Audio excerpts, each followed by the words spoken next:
We are digging for answers tonight about a patient's nightmare visit at the Erie County Medical Center.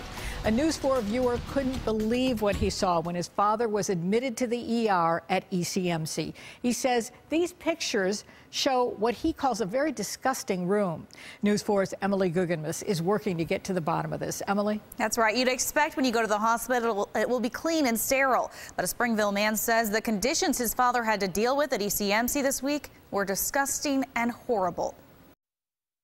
2013 has been a rough year for William Irv. His son Ben says in February he had a stroke. 2 months later, had a stent put in. And just on Monday, took a major fall in his arcade home. My parents' stairs were very steep, and he just fell down on his back and just slid all the way down, hit his head on every stair. And he suffered a concussion and was flown by Mercy Flight to ECMC. A patient should not be in there, or it should have been cleaned before a patient went in there.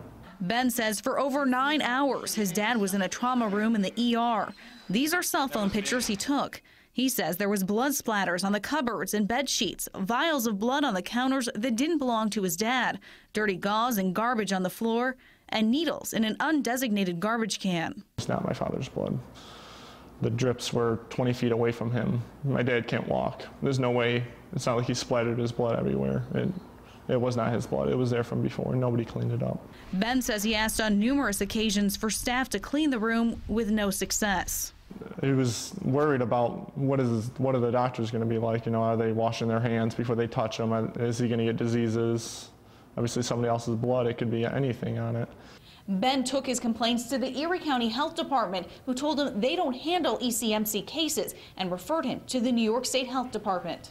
Officials with the State Health Department say they look into all complaints filed against hospitals to determine if an investigation is needed.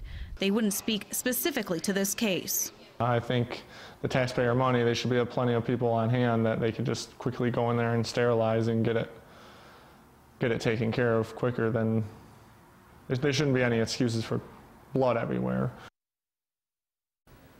And late today, we received this statement from ECMC. We would like to thank Mr. Irv for bringing this to our attention and apologize to the family for not meeting the standards we have set up for our hospital.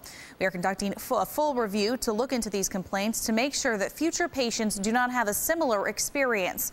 ECMC prides itself on positive patient experiences, and we appreciate any feedback where we have not met expectations.